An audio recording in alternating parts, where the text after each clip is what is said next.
South Dakota Governor Kristi Noem has signed second chance legislation to allow the formerly incarcerated to have another shot in the workforce. It establishes procedures to evaluate criminal histories and convictions.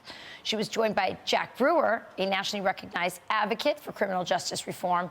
And now they both join us live on Fox and Friends to share the passing of the bill. So great to have you, Governor and Jack.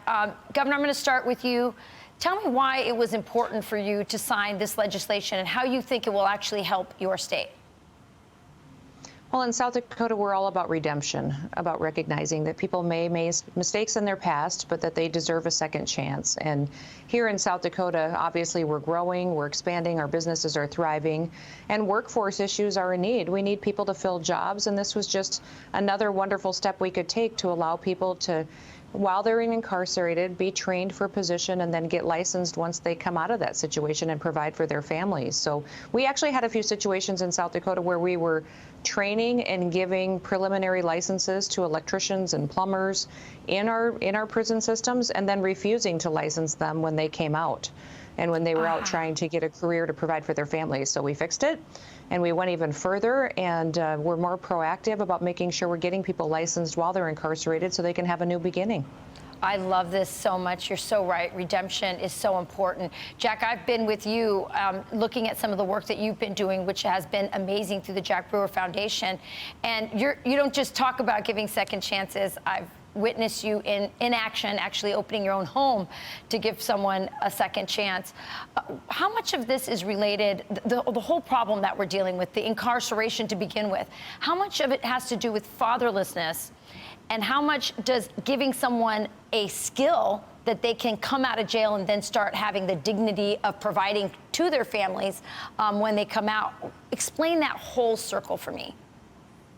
It's the only way. I mean, this is the only way that we can approach criminal justice. You know, Rachel, as you know, I'm on the board of directors of the GEO Group, and you've gone into the prisons with me, and you see how we start in custody, and then that goes all the way through post-release. And so when you have a fatherlessness crisis in the U.S. with over 18 million fatherless kids, a big bulk of those are coming because of the prison systems. And so we need these men to be taxpayers. This is the conservative way. This is the American way. Get a man, give him a pole to fish so he can go out, give him this degree, just like Governor Noem mentioned, and let him go out and pay child support and start taking care of his child when he gets out of prison. And it's so really refreshing to be able to go to a place like South Dakota and see Governor Noem do this hands-on, because you look across the nation and there's so many places that actually need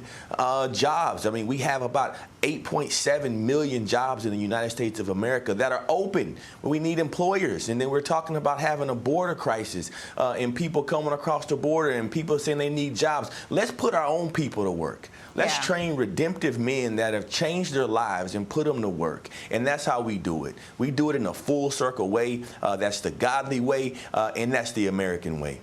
Yeah, it's such a great point, Governor, that all of this is interconnected, right? What's happening at the border, in the end, even if you give those people a job, which I hope they get them, you know, their wages might be undercut by people coming across the border.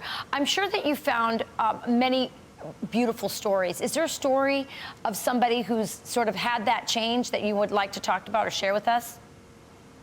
There is. There's so many, and since the time I've been governor, I'm shocked at the opportunities I have to give pardons and commutations to people that maybe they stole a pair of earrings when they were 15 or 16 years old, and then for the rest of their life could never work in certain professions because of that mistake they maybe made 20 to 30 years ago. Maybe they had some kind of an issue with a drug addiction when they were younger, and then it prevented them from being able to pursue a career. So I've got so many of them, Rachel.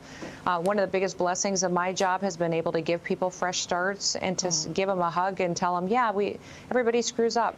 But our laws should recognize the opportunity to become a new person, to have a new path in the future, and to provide for your kids and your families. And so this bill is going to do that in a big way.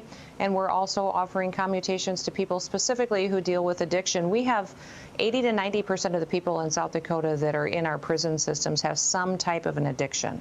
that they struggle with. So if we can give them the help while they're incarcerated and then better tools and support when they come out of prison and then give them a profession, boy, they have a new sense of pride and a new beginning that they've never had before. And we help them learn how to be parents, help them learn how to be mothers and fathers. And what I was so impressed with Jack was he didn't just come to South Dakota to do a bill signing. He was here for 3 days. So he was in our prisons. He was out on our tribal reservations. He was in our communities.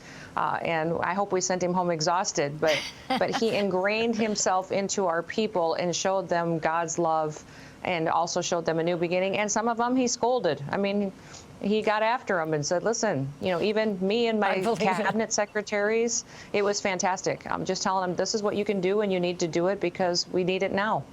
Well, it's hard to exhaust Jack Brewer. He is indefatigable, no question about it.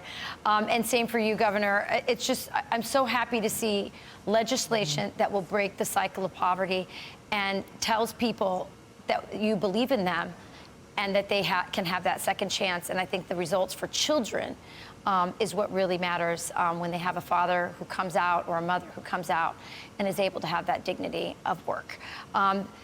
Governor Kristi Noem, Jack Brewer, these are the stories we love, giving us hope in America again. Thanks so much for joining us.